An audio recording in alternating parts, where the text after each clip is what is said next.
துள்ளாத மனம் துள்ளும் படத்தோடைய இன்ட்ரெஸ்டிங்கான 10 அன்னோன் ஃபேக்ட்ஸ் தான் நாம இந்த வீடியோல பார்க்க போறோம்.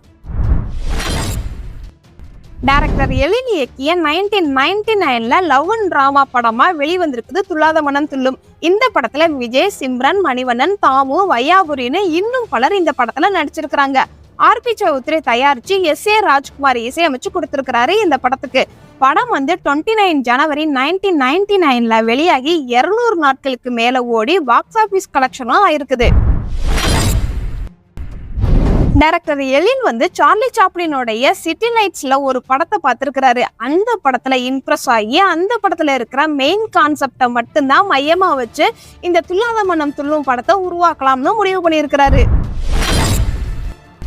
இந்த படத்துல ஃபர்ஸ்ட் காமெடி படமா எடுக்கலாம் அப்படின்னு சொல்லி வடிவேல தான் அப்ரோச் பண்ணியிருக்கிறாங்க டைரக்டர். அப்புறம் தான் ஒரு சில காரணத்தினால அவர் வேணாம்னு சொல்லி அதுக்கப்புறம் முரளி கிட்ட கதையை சொல்லியிருக்கிறாரு டைரக்டர். ஃபைனலா விஜய் தான் இந்த படத்துக்கு கமிட் ஆயிருக்கிறாரு. அதுக்கப்புறம் படத்தை மெழுகேத்தி துள்ளாத மனம் துள்ளும் கதையை உருவாக்கி இருக்கிறாங்க. அது மட்டும் இல்லாம இந்த படத்துல ஃபர்ஸ்ட் ஹீரோவோடைய கேரக்டர் பெயிண்டரா தான் இருந்துச்சாமா. விஜய் ஹீரோ ஆனதுக்கு அப்புறம் தான் விஜயோட கதாபாத்திரம் ஒரு பாடகரா மாத்திருக்கிறாரு டைரக்டர்.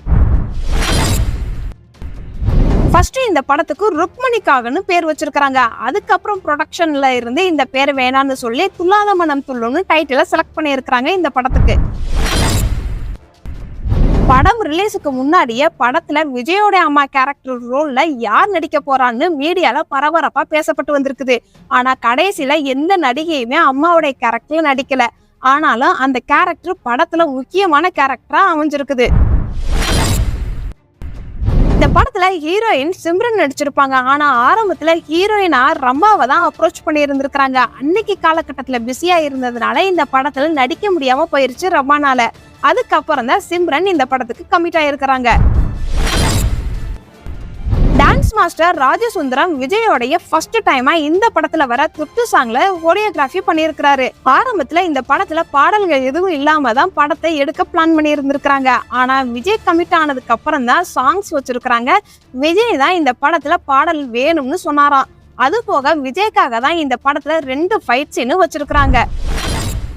இந்த படத்தை ட்ரிபிளிகேன்ல ஷூட் பண்ணலாம்னு ஃபர்ஸ்ட் யோசிச்சிருக்கிறாங்க. ஆனா அவ்வளவு பிஸியா இருக்கிற இடத்துல எப்படி ஷூட் பண்ண முடியும்னு டிஸ்கஷன் பண்ணியிருக்கிறாங்க. பக்கத்துல மலையாள படத்துக்கு ஒரு செட்டு போட்டிருக்கிறாங்க.